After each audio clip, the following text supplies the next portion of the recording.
Good afternoon, ladies and gentlemen, and this is Frank McNeil with the Talk of the Town show, and I've got none other than the Big Bopper, the man of the hour, the man who started me on the microphone, who gave me an opportunity. Jim, next week will be 17 years Wow. that 2007 I got started with you at WMAY, and you were kind enough, I should say, to give me an opportunity to come on air. And I thought it was going to be a short while, and boy, did it go fast. Yeah. Well, it was also the smartest programming move I made in my entire time at WMAY. And I uh, doubt that very seriously. no. I mean, well, listen, it's great to now turn the tables and have you give me my shot to get back on the airwaves, so to speak. And great to see you. I hope everything is going well, and you seem to be enjoying the world of podcasting. I'm having a little fun with it. I'm still getting used to it, Jim. I'm the Neanderthal of technology, so I'm really finding my way here. But this is life without the mic, Jim, and on the Talk of the Town. It's what been 1 year, 1 month, and 3 days, Yeah. and since we departed the former radio station that we worked at, and so, what have you been doing with yourself after life without the mic?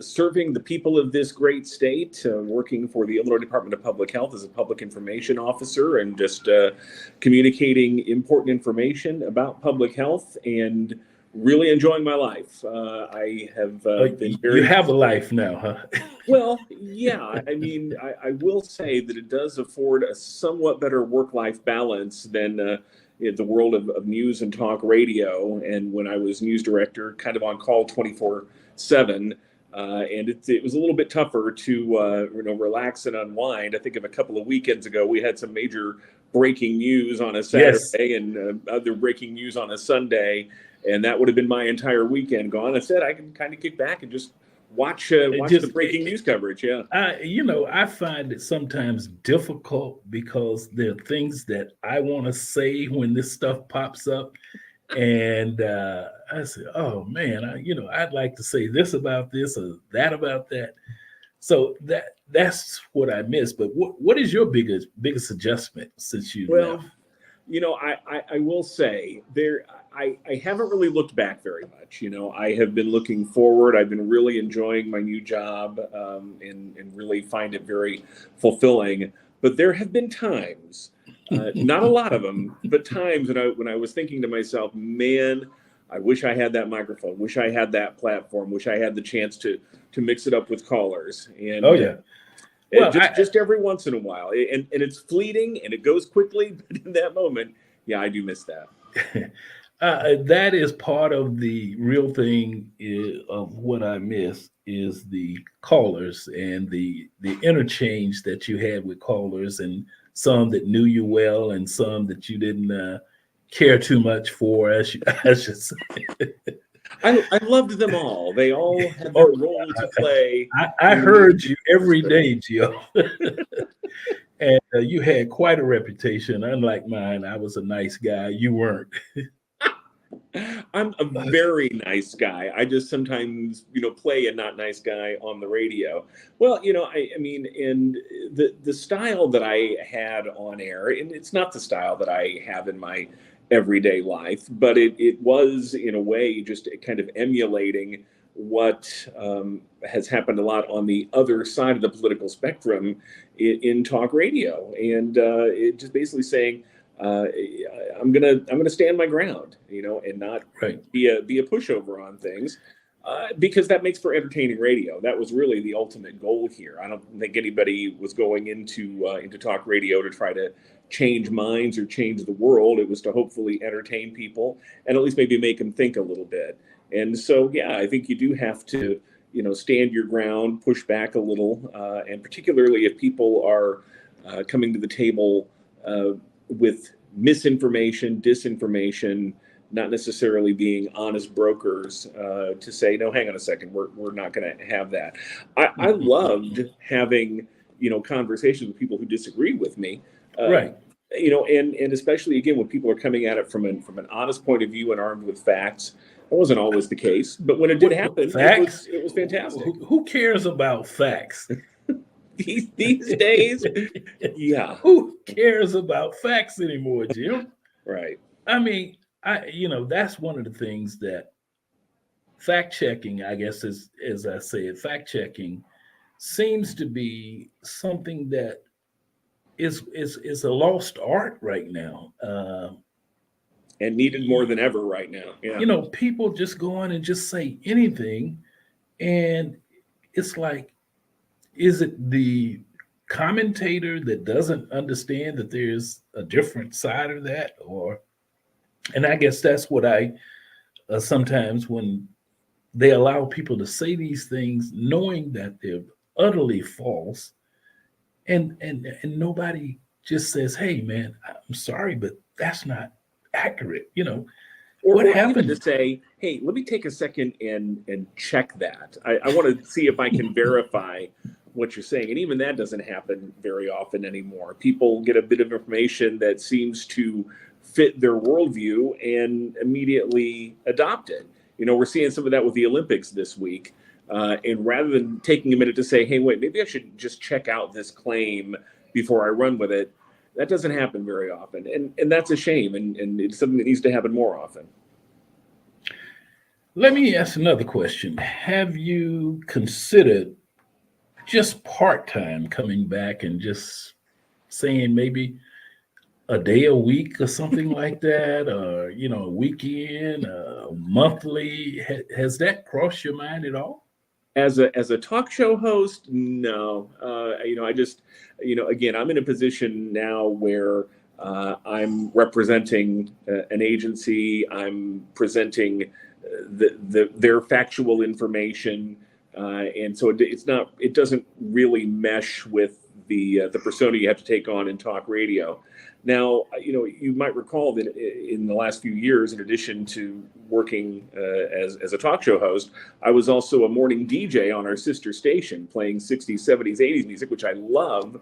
Yeah. And I do miss that too. And if I had the chance to maybe come back and do that part-time, yeah. Jim, Who knows? I for many years asked about doing a music show. Yeah. And I never could understand. I knew it was about sales and whatever, but I can probably say to you, I don't think they wanted to market what I was selling. Well, it's tricky because as you have always described that to me, you were thinking more of an R&B and blues based type show, which sounds fantastic. So I would love to listen. But talk, but And talk about the historical. music. Yeah. And I think it's phenomenal. And I think the fear was, does it fit in with what the station overall is? And there was a time when you could do in radio where you could say, okay, we're this format at this time, but we're going to do something different over here and different over here. And consultants and studies and things say, oh no, you can't do that. Listen, I think a show like what you're talking about would be phenomenal. I think there's tons of music lovers out there that would really get into it, but it's something different. It's something off the beaten path, and that makes people squeamish, in terms of nobody wants to take those kinds of risks anymore. Well, and I do understand the business of radio. It took me a few years, and then I understood why you and I'm sure, as I have heard from many people that used to call the show on a regular basis, and I'm sure you've heard from many people, I don't even listen to that station anymore because without you guys, there's no station. And it makes you feel good. I'm sure you feel the same way. And I'm sure you heard the same thing. Yeah, well, and I certainly have appreciated the people who liked what we did and were loyal to that. To me, the biggest thing is, I just want to see a resurgence in local broadcasting. Right. and locally focused and talking about local issues and things. That's where, to me, radio it has to be to succeed. There's too many other options out there. There's satellite radio and online radio and all these other things. If you're just looking for a jukebox or you're looking for a national perspective, you got a million and one options. But to be a Springfield radio station talking about Springfield issues is something that nobody else can really replicate. You're not going to find that on the internet coming from California or wherever. And so that's what I think people are missing. I think they, like what we did and they like the things we talked about, but I think they just really like the local aspect of it. There's still some very good local radio on, just not nearly as much as there used to be. And that's right. That's a shame. Well, the thing that I see, that if I can be somewhat critical of local radio now, is that there's a lot of local news that absolutely is critical to people's day-to-day lives. And that's where I feel that there's just a major void right now, because there's a lot of information that, as you work for the State Department of Public Health, as you know, I'm still doing a little lobbying, so I'm over at the big top a lot of times, and there's just oodles of information flowing out of there. And then there's, of course, the the Tuesday night fights at City Council that nobody's getting anymore, and I just think that that's critical to people making decisions and day-to-day lives and how they go about carrying out certain things. I just think it's gone. Well, and it's labor intensive. You've got to have people to do it, and you got to have people to cover things that are happening at 9 in the morning and happening at 9 at night. Right now they got a big fight going on at the Chicago Tribune because their hedge fund owners want to be able to use AI to write some of their stories, and their reporters have all taken to social media the last few days saying, you can't do what we do with AI. And that's a fact. You have to have people. And if you're going to have people, you have to be able to pay them so that they can eat and they can, live to report another day. So it's a challenging environment for that. There's, 20, 30 years ago when I started in radio, far fewer stations, far fewer alternatives, a lot more money to be made in the advertising arena. And those economics have changed drastically in that time. That's interesting. You bring up AI, and because with the new political conservatism now, the issue about DEI keeps coming up, and DEI is, to me, no more than a way of saying we need to cut costs, and so if we can cut costs, DEI is the thing where we cut costs, because as a manager, we don't see it as critical. This has been, diversity, equity, and inclusion has become a bad taste in a lot of the multimillionaires' lives these days. And so when you have people who can hardly speak the English language say that Kamala Harris is a DEI candidate or a DEI person, it tells you something, and it's no more than a code word for saying we don't care. And 100%, it's this year's buzzword. 2 years ago during the election, it was CRT. Now it's DEI. Yeah, exactly. It's just a new alphabet soup. But anybody who is going to try to argue that it isn't a good idea to have diversity in your workplace is lying to you. That equity shouldn't be part of your work environment, that you shouldn't try to be inclusive and bring in other perspectives. We see this all the time.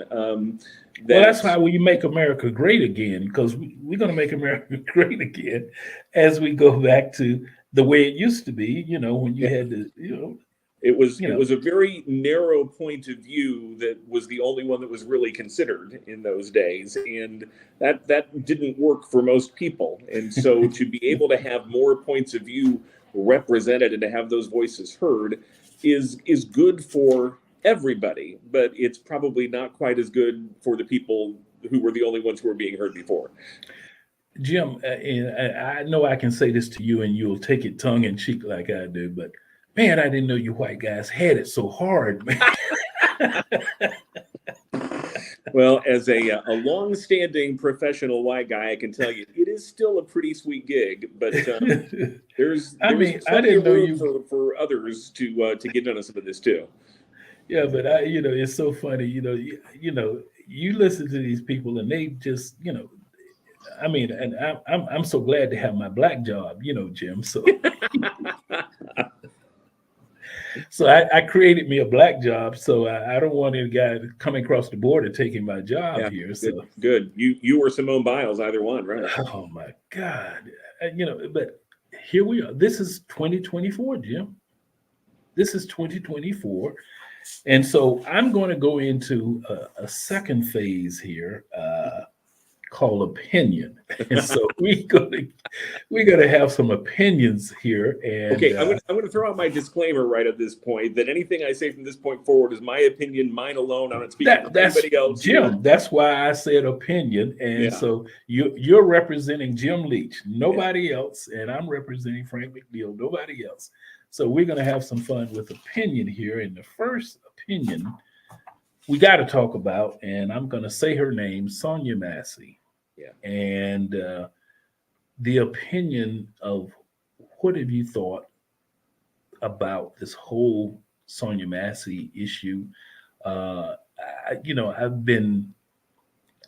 This was one of the times where I really wish I had had the mic, and Yeah. I don't know if you did, Yeah. but you and I both know Sheriff Campbell. Yeah. And I'm not.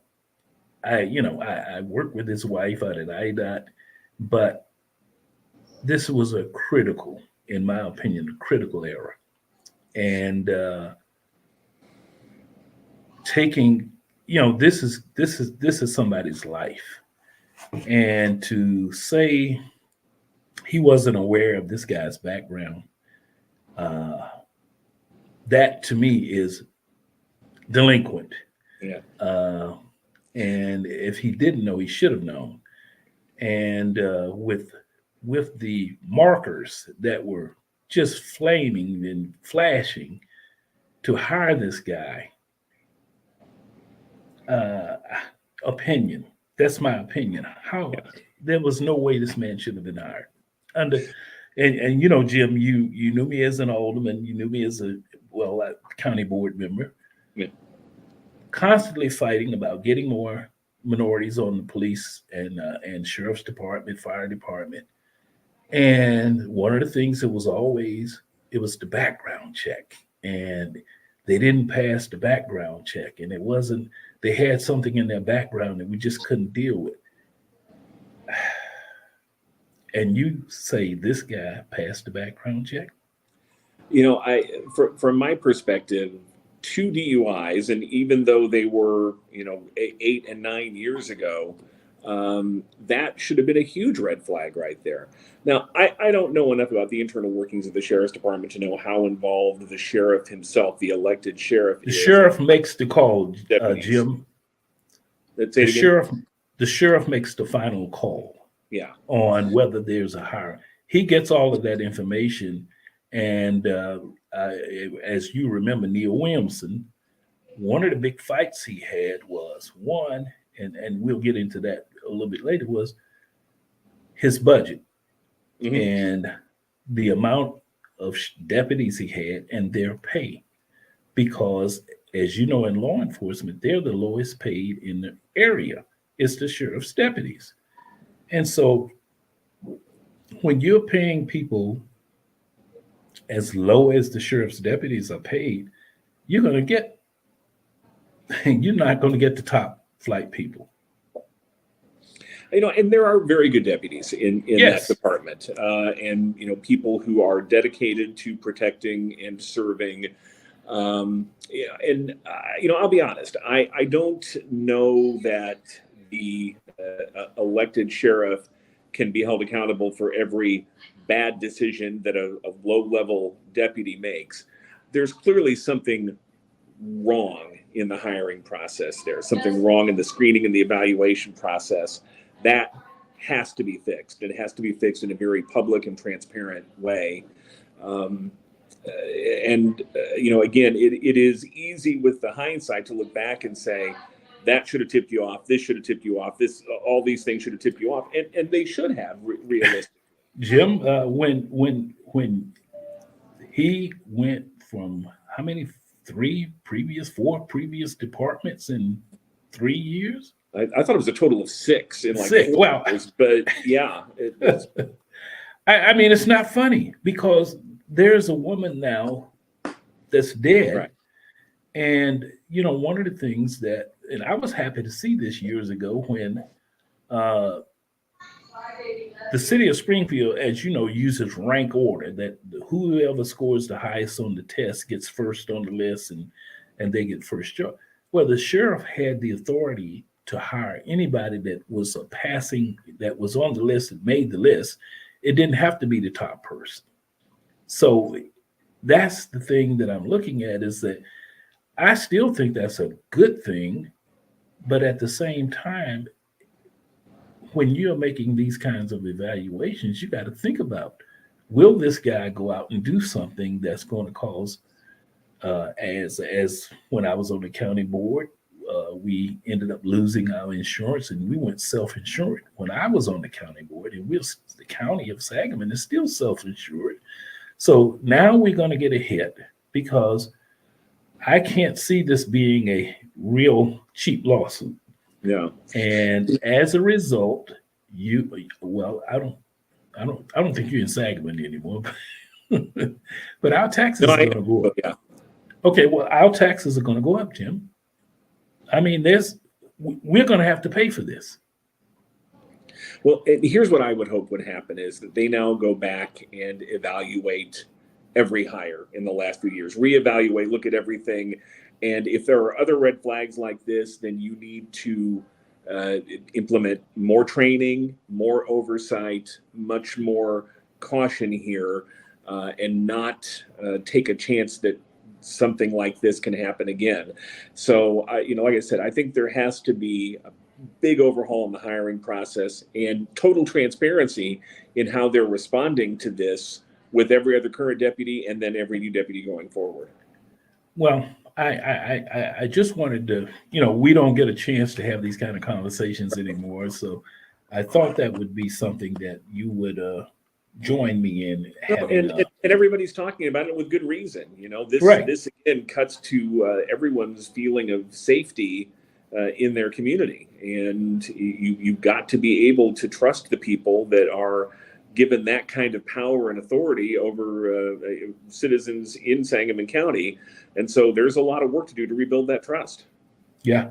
Well, I was at the meeting at Union Baptist Church last Monday, and boy, in the last few minutes of that, did it go bad real quick. And this was to try to curb some of the angst, and I think it sent it up a couple of levels because how they handled it.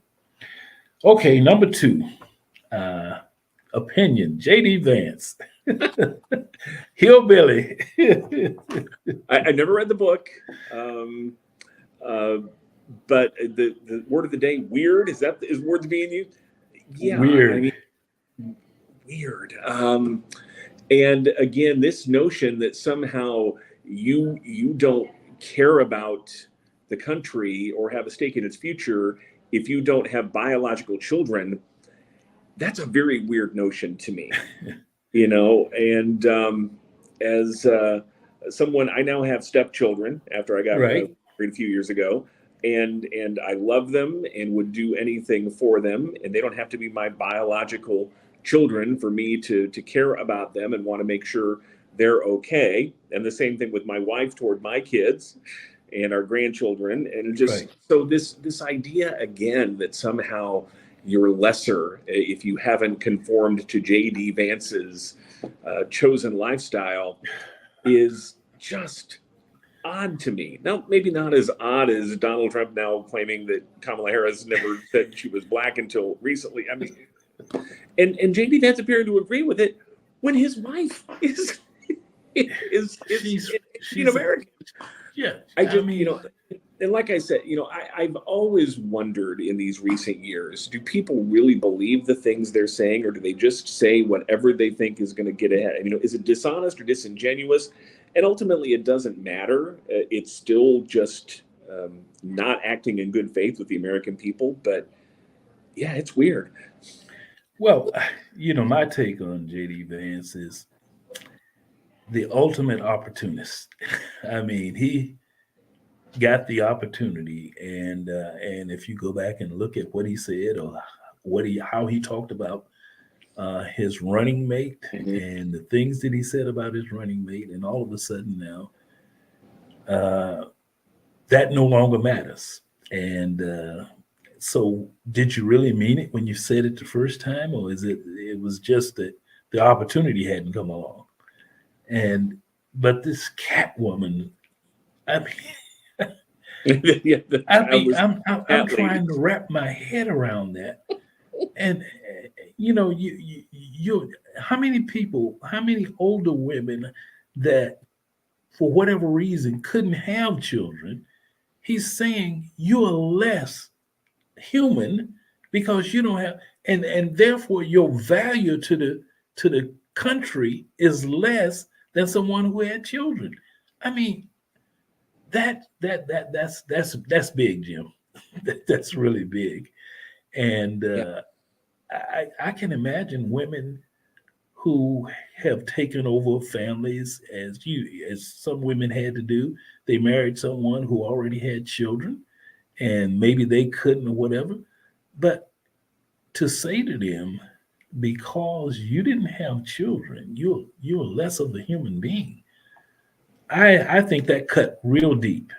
Yeah, I agree. And I think people, everybody makes their contribution in their own way and the way that works right for them. And maybe it's bringing your own children into the world. Maybe it's parenting, a spouse's child. Maybe it's just volunteering. Maybe it's through the work that you do, whatever it might be. But Think about let people, do that and find their path, and they're justified in their path. think about the people who had no children that became foster parents and raised kids and raised really good kids and helped them change their lives and turn out to be great citizens. And JD Vance is saying, "Hey, you you didn't have any children, so you still less than the rest of us." And even down to they shouldn't get the same value of their vote. I mean, that was I'm saying to myself, did he drink before he said these things or what? And I just, I'm not going to say bombastic, Jim. So yeah, I just hope people are paying attention and they're listening to what all and not just in the presidential race, but at all levels. Listen to what people are saying. They're telling you the things you need to know to evaluate and decide if that's the path you want to follow or not. well, I just think that now the Republicans are really in a freak out right now. And some people are even saying that he should throw JD Vance off the ship. I think it's too late for that I now. would think so too. But that's where some people are. But if JD Vance, what I guess the next question, what does he bring to the table in your opinion? I mean, he's only been a senator for about what, a year and a half now? Yeah, and keep in mind when he was chosen, Biden was still the nominee, the presumptive Right. nominee. And so I think it was felt that he was going to be an effective attack dog and to, keep the base happy. It doesn't seem like he would do much to change the electoral college math. So it really does seem like this was someone who was brought in just because again they thought he would um, deliver the message without flinching, without failing. But it's a different landscape now than it was a month ago. Ah, And now is he the right messenger for the new landscape? And you could certainly, I think, argue, nope, not even a little bit. But like you said, I think that ship has sailed.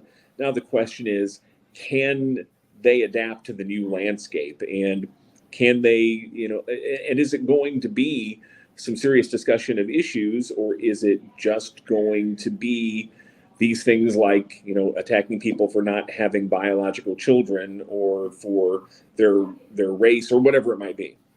Right. Oh, well, I mean, but children, race, and at the end of the day, issues. And they keep talking about the border, which is a good topic to talk about the border. But there was a border bill that we had that was preparing. It was going to pass the Senate. It was going to, and the current candidate on the Republican side called everybody and said, "Hey, we can't pass that." But yet and still, they want to make an argument about the border being open. But they're not even following the current trends because the number of border crossings are significantly down, just like crime in Chicago and these other cities that they keep complaining about. It's less crime in Chicago than it is in a lot of the red states that crime is going through the roof. But they seem to think, and I'm sure you watched the National Association of Black Journalists when Trump was asked the question, Yeah. and it was a nasty question, to ask him about things that he'd said. Yeah. I mean, and then he diverted to Chicago. Well, and this is where, again, circling back to where we started this conversation, just because something gets said doesn't make it true. You research, verify, look into things, find trusted, reliable media sources and utilize them and support them. And don't just take these things at face value, because a lot of it can't be taken at face value. All right, Jim, we're going to go to our next opinion, and that is Vice President Kamala Harris. And boy, has she thrown a wrinkle in this whole election right now. Well, say what you will about her policies or anything else. It would be hard, I think, to think of a more successful rapid start to a campaign than what we've seen in these last couple of weeks. And I don't know how long maybe some of this was being talked about behind the scenes, but man, they hit the ground running and seem to have done just about everything right so far in terms of organization, in terms of putting the Trump campaign on the defensive, in terms of just re-energizing their base. I don't know that I've seen a misstep yet. And in having said that, we got a long way to go in this campaign. Well, we do have a long way to go, but I have to go back to the decision made by Joe Biden. Joe Biden had to seriously, and I mean, the heat was on, of course, Joe, after he bombed in that debate. But I think Joe Biden in himself knew that it was time for him to walk away.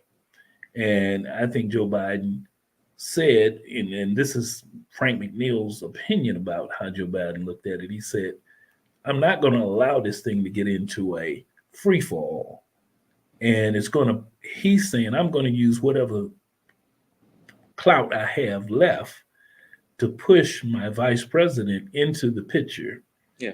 And I think that took a lot of steam out of who is it going to be? Because, media was saying, well, who is it going to be to take over? Is it going to be the Gavin Newsom? Is it going to be this person, that person? And I think when Joe Biden came in and said, this is who I recommend, this is who I will support, I think it put them on the path to consolidate behind one candidate and say, this is it. And I think that was critical for this smooth transition, if you want to call it, to Kamala Harris. And I just believe that was critical to this whole process. One, him stepping down, but also him endorsing Kamala Harris, because if it had not been that, it would have been a free for all. and we would have flailed into the sunset. I just I just hate to say it. I think for the last almost 4 years, people have underestimated Joe Biden at their own. Oh yeah. And and there's no doubt he is older. He has never been particularly smooth, in front of microphones and things, and that has certainly gotten worse. But the notion that because he had a horrendous debate, Yes. or occasionally stumbles and misspeaks in interviews and things, doesn't mean he was not a very competent person behind the scenes and was getting a lot of things done.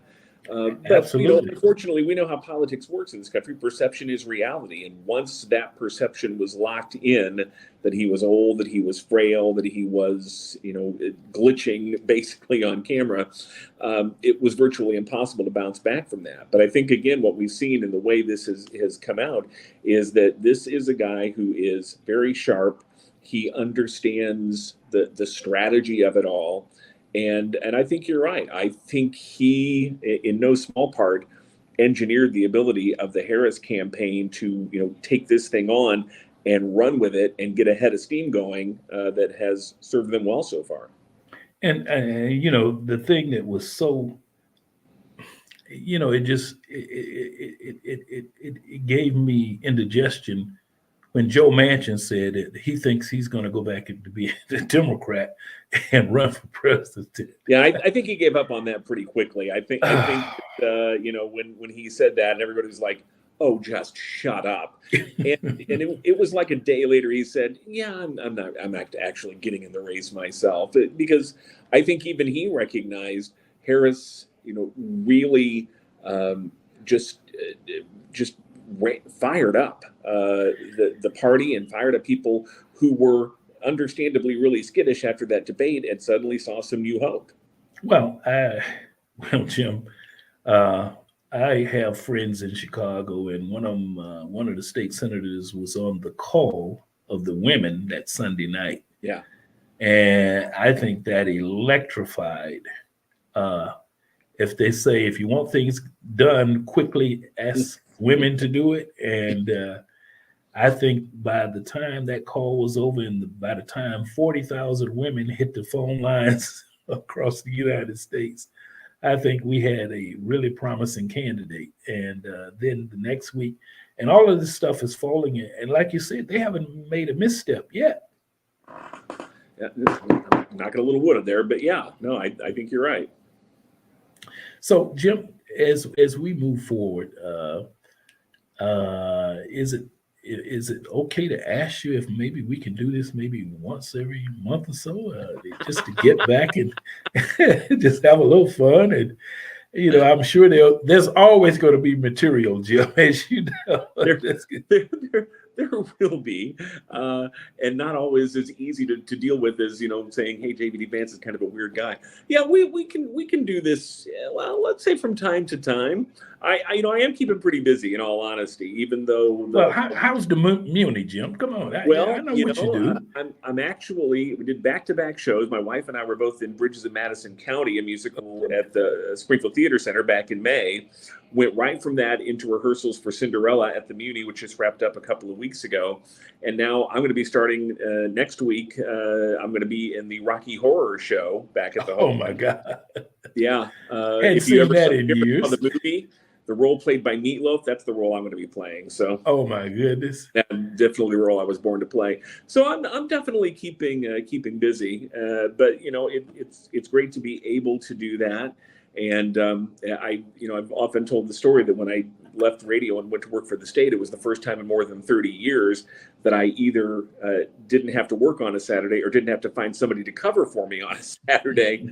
So I'm really enjoying my Saturdays these days. It's got to be fun. It's got to be fun to wake up and not have to worry about where you're going to be 3 hours from now and what you're going to be doing and who's going to show up or who's not going to show up. And like I said a couple of weeks ago, when the breaking news hits that Joe Biden is dropping out of the race, and I was getting ready for a family event, and it would have been, oh, sorry, I have to go out to the radio station instead. It was kind of nice not to have to do that. Okay, Jim, my last topic on opinion, Project 2025. Isn't that over now? Didn't they dismantle the whole thing and it's gone? We don't have to worry about it? It's written, Jim. It's 900 pages plus. Yeah. It's written, and there were some people who spent quite a bit of time. Yeah. But as I read through it, Jim, I was saying, who are these people writing this thing? and I mean, I looked at the credentials of the people, and I'm saying, was this the beer drinking night that the guys got together and said, okay, let's put together Project 2025, and they were half crocked? Because when you look at the things that they have in that, especially as a senior citizen now, and saying we're going to do away with Social Security, Medicare, are you serious? I mean, what were these guys thinking? I'll be honest. I have not read the full Project 2025. I've seen the excerpts here and there. But anybody who thinks that because they, fired the guy in charge of it and said we're closing up shop, if you think that means they don't still want to do it, you would be mistaken in that belief. So, I think again, the information that you need to make decisions in your own best interest this November, and the information's there. You simply have to, avail yourself of it, and you have to, and listen to what they're saying, and listen more than that to what they're doing, especially if it contradicts what they're saying. Well, Jim, I really want to thank you for taking 45 minutes out of your Saturday afternoon to join in with me. It's really been a pleasure to talk to you again, man. We haven't had a chance to talk lately, but thank you. I'm going to do a couple of pay a couple of bills, as they say. I got a couple of sponsors here that I have to Sangamon Watch. My good friend Brian Sue downtown at 206 South 6th Street.